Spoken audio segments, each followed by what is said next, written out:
Alhamdulillahi Rabbil Alamin wa bi ni'matihi tatimmu s-salihat. Asyhadu an la ilaha illallah wahdahu la syarika lah wa asyhadu anna Muhammadan abduhu wa rasuluhul karim. Allahumma salli wa sallim ala nabiyyina wa sayyidina Muhammadin wa ala alihi wa ashabihi ajma'in. Amma ba'd. Rabbi shrah li sadri wa yassir li amri wahlul 'uqdatam min lisani yafqahu qawli.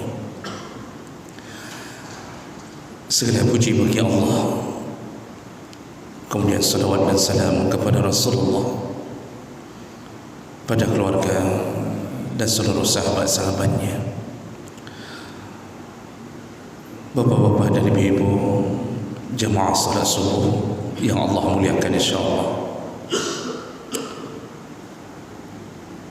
Pada subuh hari ini kita akan melihat beberapa ayat dan hadis yang mengatakan tentang bahayanya atau dampak daripada memakan yang haram.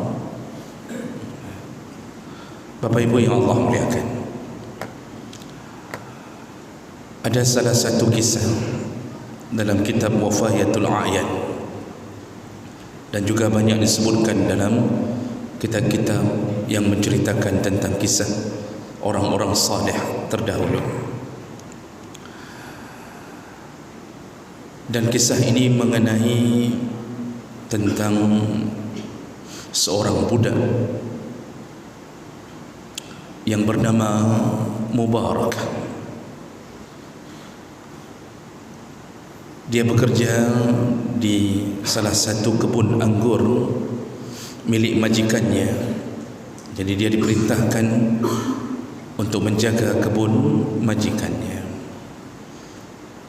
Setelah bertahun-tahun kerja, pada satu hari majikannya menyuruhnya untuk mengambil anggur yang manis. Jadi kata majikannya, "Wahai Mubarak, ambilkan untukku anggur yang manis." Dan Mubarak mengambilnya. Ternyata majikannya ketika merasakan anggur itu, ternyata anggurnya asam. Kata majikannya, "Mubarak, ambil yang lain, carilah yang manis." Diambil lagi, lalu kemudian tetap yang terambil yang asam. Sampai berulang-ulang pun ternyata sama. Artinya dia mengambil asam sembarang ambil. Lalu majikannya heran dan mengatakan, "Sudah bertahun-tahun engkau kerja denganku. Tidakkah engkau bisa membedakan mana yang manis, mana yang asam?" Artinya, kenapa bisa begitu? Sudah bertahun-tahun engkau jaga kebun anggur ini, engkau tidak bisa membedakannya. Apa kata Mubarak? "Wahai Tuan, engkau selama ini hanya menugaskanku untuk menjaga kebun, bukan untuk mencicipi buah dari kebun ini. Maka aku tidak pernah mencicipi satu butir anggur pun selama bertahun-tahun aku kerja bersama. Tidak pernah aku makan sebutir pun karena engkau hanya menugaskanku untuk menjaga kebun anggur ini, bukan untuk mencicipinya. Maka aku tidak berani. Maka sampai hari ini aku tidak tahu mana yang manis, mana yang asam." Terkejutlah majikan ini mendengarkan jawaban dari budaknya. Karena terpesonanya dengan kejujuran budak ini, majikan merencanakan untuk menikahkan budak ini dengan putri kandungnya. Tapi sebelum itu dia bertanya, "Menurutmu putriku yang salihah dan yang cantik, selayaknya kalau dia mendapatkan menantu, bagaimana yang baik orangnya?" Lalu kemudian Mubarak mengatakan, "Wahai tuanku, di zaman jahiliyah, orang-orang jahiliyah menikahkan anaknya dengan orang-orang yang berpangkat, yang punya jabatan. Dan orang-orang Yahudi menikahkan anaknya dengan orang-orang yang kaya. Orang-orang Nasrani suka menikahkan anaknya dengan orang-orang yang tampan. Kita orang Islam selayaknya seperti kata Nabi, kata Mubarak, carilah menantu yang beragama, yang baik agamanya. Jadi dia menawarkan beberapa jawaban dan pilihannya. Islam itu kalau nikahkanlah dengan yang bagus agamanya.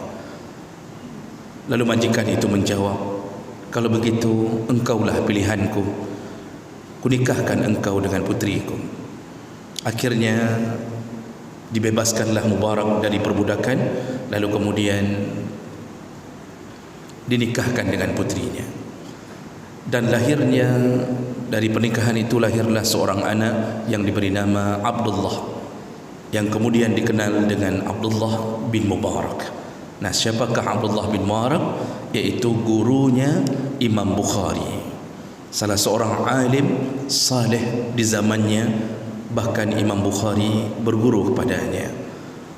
Ternyata anak yang saleh ini, Abdullah, seorang ulama besar di masa tabi'in, lahir dari seorang ayah yang tidak pernah mencicipi satu butir anggur pun ketika dia tidak diberi hak untuk melakukan itu. Maka jemaah melakukan Allah, begitulah kodrat Allah. Begitulah janji Allah Subhanahu wa ta'ala. Kalau mau generasi kita baik, kalau mau seandainya anak kita saleh, kalau mau anak jadi ulama, mudah menghafal Quran, taat pada orang tua, membawa kita ke dalam surga, dipakaikan mahkota di kepala kita, lalu kemudian disematkan baju sutra di tubuh kita, maka membuat anak yang saleh ini salah satu caranya, jangan pernah berikan yang haram. Jangan pernah berikan yang haram. Saya dapatkan di dalam kitab tentang tarjamah a'immatul mazahib. Saya baca di dalam beberapa kitab tentang biografi 4 mazhab. Dituliskan bahawa dulu ada seorang pemuda yang ketika merasa lapar dan dia sedang berada di tepi sungai, lalu kemudian dia melihat apel yang mengalir di sungai tersebut. Dan cerita ini masyhur. Singkat cerita, dia makan, tapi dia lupa meminta izin dari pemilik apel, padahal itu apel jatuh di sungai. Dia makan, setelah dia makan baru dia teringat, ini apel milik siapa? Pasti ada kebunnya, pasti ada pemiliknya. Lalu dia menyusuri sungai untuk mencari pemilik apel tersebut. Dan dia dapatkan satu kebun apel yang besar. Dia masuk, lalu dia mengatakan kepada pemilik apel, wahai tuan, tadi ada apel yang jatuh di sungai, aku yakin itu milikmu, jatuh dari pohon milikmu, izinkanlah aku, karena aku telah memakannya. Aku lupa untuk bertanya kepadamu, karena dalam keadaan lapar. Pemilik kebun ini heran, ada orang yang memakan apel yang jatuh sendiri lalu tersisir oleh sungai, tapi berusaha untuk menghalalkannya. Lalu kemudian karena keheranan dan pesona dari pemuda yang jujur ini, tuan ini mengatakan, tidak kau halalkan sampai engkau bekerja di kebunku. Jadi karena ingin menarik pemuda ini, dia membuat cara begitu, tidak kau halalkan, bekerjalah di tempatku 1 tahun baru kau halalkan. Hanya demi menghalalkan apel supaya tidak jatuh dalam perbuatan dosa, pemuda ini akhirnya terpaksa menyetujui permintaan itu. Akhirnya dia kerja. Setelah kerja, begitu jujurnya kerja, si pemilik apel bahkan kemudian ingin menikahkan juga pemuda ini dengan anaknya. Nah, terjadilah cerita yang panjang dan ujungnya pemuda ini dinikahkan dengan putrinya dan mereka mempunyai anak, ya, yang anak ini kemudian diberi nama Nu'man. Ayahnya iaitu pemuda yang meminta izin dari apel tersebut tadi adalah bernama Sabit. Jadi anaknya bernama Nu'man bin Sabit. Siapakah Nu'man bin Sabit? Ternyata dia adalah Abu Hanifah. Nama aslinya Nu'man bin Sabit, gelarannya Abu Hanifah atau dikenal dengan Imam Hanafi. Imam nomor satu, urutan nomor satu di dalam mazhab. Imam yang pernah bertemu dengan para sahabat, imam yang dikenal dengan kejujuran dan waraknya. Sampai Imam Hanafi ketika ada kambing yang hilang dari kampungnya, dari area tempat tinggalnya, beliau meneruskan kejujuran ayahnya. Beliau berjanji tidak akan makan kambing seumur kambing yang dicuri itu, karena beliau takut kambing itu dijual di pasar lalu kemudian termakan olehnya. Jadi beliau berjanji tidak akan makan kambing seumur dengan kambing yang dicuri. Artinya sampai lewat dulu masa sampai mati kambing itu, baru dia akan kembali memakan kambing, untuk menjaga tidak makan yang haram. Begitulah ternyata ulama besar ini berasal dari seorang ayah yang meminta izin dari apel yang dia khawatir menjadi barang yang haram. Kembali saya lanjutkan bacaan dalam biografinya Imam Syafi'i. Imam Syafi'i telah ditinggalkan oleh ayahnya 2 tahun. Jadi umur 2 tahun Imam Syafi'i telah ditinggalkan oleh ayahnya. Tinggallah ibunya. Ibunya mendidiknya dengan sebenar-benarnya didikan. Imam Syafi'i lahir di Gaza, Palestin. Lalu ketika ayahnya meninggal, ibunya membawanya ke Mekah, ke kampung halaman ayahnya. Mereka hijrah ke Makkah. Pada suatu hari ibunya pergi untuk membeli suatu hajat di pasar. Ditinggalkanlah Imam Syafi'i di dalam ayunan. Tidak lama ketika beliau pulang, dilihatnya Imam Syafi'i telah berada di dalam gendongan tetangganya dan sedang diberi susu oleh tetangganya, karena tetangganya kebetulan juga punya anak bayi, jadi diberi susu oleh tetangganya. Langsung ibu ini mengatakan, ibunya Imam Syafi'i mengatakan, akan kau ambil kembali anakku Muhammad. Nama Imam Syafi'i Muhammad bin Idris. Lalu dibawa pulang ke rumahnya. Dalam catatan beberapa riwayat dari para ulama disebutkan ibunya ternyata sampai di rumah dia masukkan jarinya ke dalam kerongkongan Muhammad bin Idris yang masih kecil untuk memuntahkan air ASI tadi, untuk memuntahkan air susu dari tetangga. Ternyata dengan alasan dia khawatir air susu dari tetangga, khawatir diproduksi dari sesuatu yang mungkin ada yang haram. Jadi rasa khawatir, dia tidak tuduh, hanya rasa khawatir anaknya tercampur dari susu yang kemungkinan berasal dari yang haram, dimuntahkannya dari mulut bayi ini. Dan dia tidak izinkan sedikit pun anaknya untuk tercicipi dengan yang haram. Dan akhirnya apa yang terjadi? Setelah ibunya melepaskan Imam Syafi'i, ketika umur-umur mendekat remaja, dilepaskan ke Baghdad, lalu kemudian ibunya mengatakan, engkau jangan pulang sampai engkau dijamin oleh seseorang bahwa engkau telah alim. Artinya engkau telah disebutkan bahwa namamu masuk golongan orang alim. Jangan pulang, kata ibunya. Imam Syafi'i mengatakan, tidak wahai ibu, engkau tinggal sendiri, bagaimana aku pergi? Kata ibunya, pergilah. Tapi ibu, aku tidak bisa meninggalkanmu, kata Imam Syafi'i. Kata ibunya, wahai Muhammad, bila engkau tidak lagi menemuiku di dunia, kita bertemu di surga Allah Subhanahu wa taala. Begitu pesan ibunya yang dituliskan dalam biografi Manaqib Imam Syafi'i. Ibu menangis, Syafi'i pun menangis. Lalu dia belajar di Baghdad sampai umur 18 tahun, diangkat jadi mufti paling muda, istilahnya ulama termuda di Baghdad. Nah, pada suatu hari ibunya sedang ikut pengajian di Masjidil Haram, di sudut-sudut Masjidil Haram, lalu ada seorang syekh ulama yang besar dari Baghdad, karena pada waktu itu Baghdad yang menjadi mercusuar ilmu. Ya. Imam Hanbali di Baghdad, Hanafi di Baghdad, Imam Syafi'i pun belajar ke Baghdad.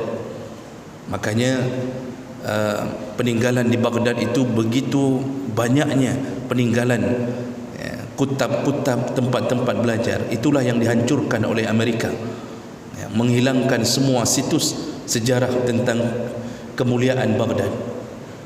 Ya jemaah mereka Allah Subhanahu wa taala, singkat cerita, ibu ini yang sedang ikut pengajian tiba-tiba mendengarkan syekh dari Baghdad ini mengatakan, kami di Baghdad telah muncul seorang ulama yang muda, bersinar, sangat alim, pintar sekali. Dia bernama Muhammad bin Idris Asy-Syafi'i. Begitu mendengarkan nama itu, setelah belasan tahun tidak pernah pulang, tiba-tiba ibu itu menangis di tengah-tengah jamaah. Semua jamaah heran, lalu bertanya ke ibu itu, kenapa engkau menangis?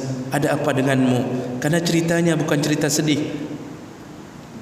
Lalu kemudian ibu itu dipanggil oleh syekh ini dan ditanya, kenapa engkau menangis? Wahai ibu, ibu itu mengatakan, nama yang engkau sebutkan tadi adalah nama anakku. Aku telah mengatakan kepadanya, jangan pulang sampai aku mendengar ada orang yang mengatakan mu'alim. Hari ini telah kudengarkan dari mulutmu. Wahai syekh, ketika engkau pulang ke Baghdad, suruhlah anakku pulang. Kali ini dia sudah boleh pulang. Begitulah perjalanan seorang anak yang kemudian menjadi imam mazhab kita, berawal dari tidak pernah tersentuh dari yang haram. Jemaah melakukan Allah Subhanahu wa taala. Kita hari ini Masya Allah masukkan anak ke pesantren, ada yang 6 tahun, ada yang sambung lagi ke pesantren lain, belasan tahun di pesantren. Lalu kita datang bawakan makanan, kita bayarkan SPP-nya, lalu kemudian kita berikan uang jajan untuknya. Ternyata kita tidak menjaga dari harta yang haram. 6 tahun di pesantren, pulang pakai celana pendek, salat subuh tidak ada. Kita yang bangunkan dia salat subuh, bukan dia yang bangunkan kita salat subuh. Jangankan tahajud, semua salat wajib pun dia abaikan. Lalu kita fikir, apa yang terjadi?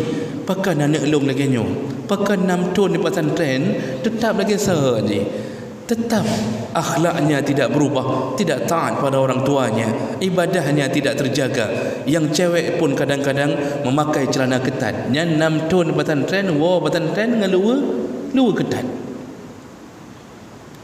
Apa yang terjadi?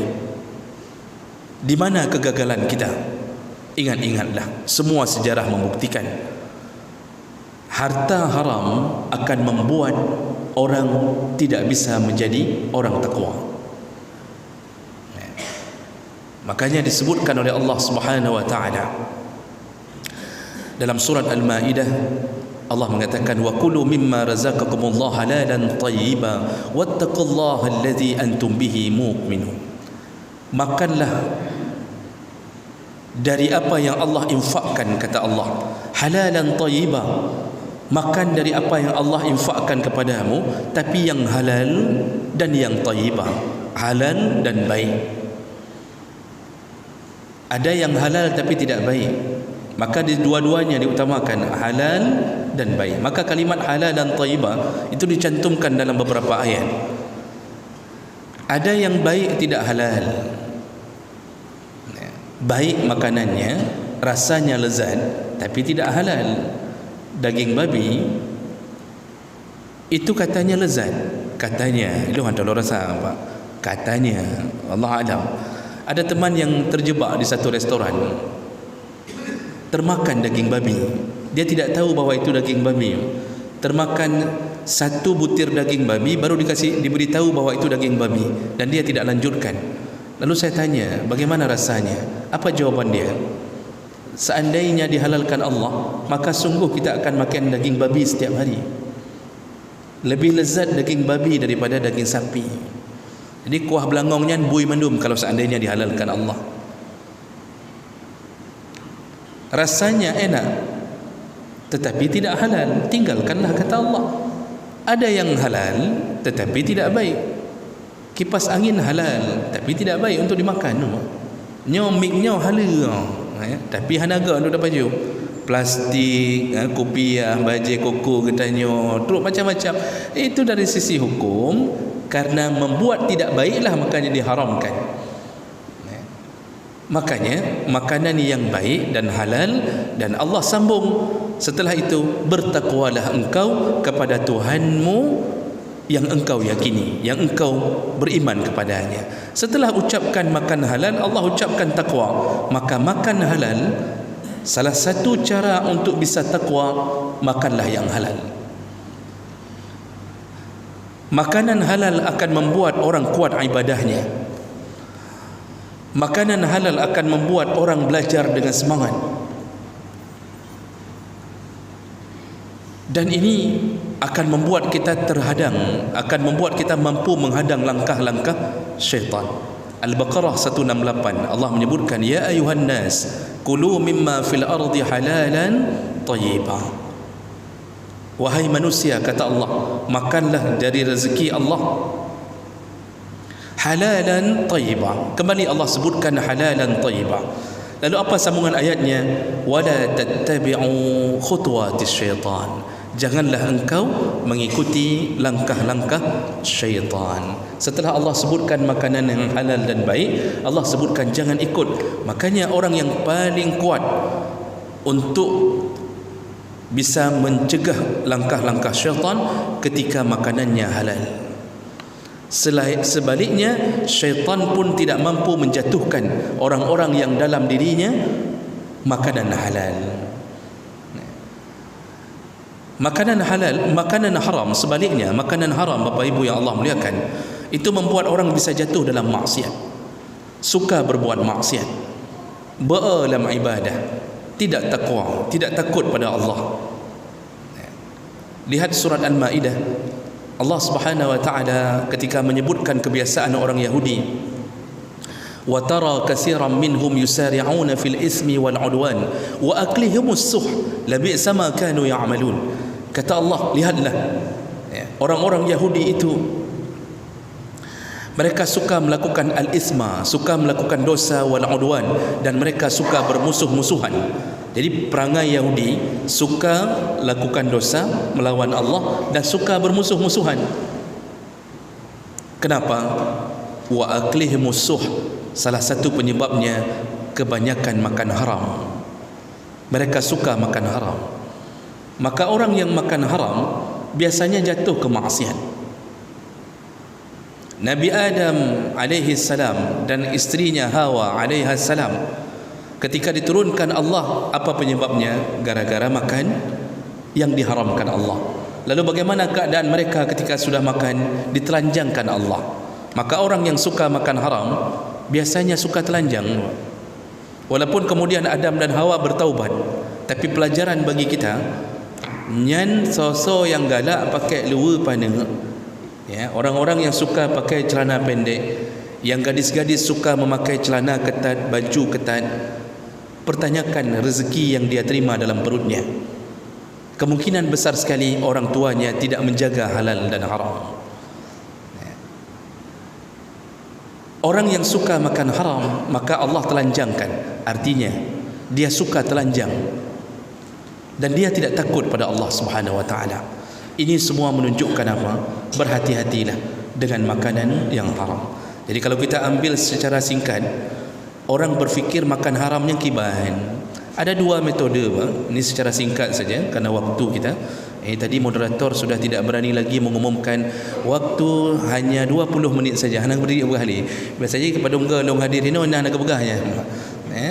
Waktu hanya 20 menit saja. Kerana dilihatnya ni ustaz ni melawan waktu terus-terusan. Akhirnya moderator taubat, tidak berani mengatakan lagi. Tapi walaupun menahan trip boleh 5 minit dia kasih. Jemaah mereka Allah Subhanahu wa taala, makan haram itu bagaimana? Ada dua kategori besar yang perlu difahami.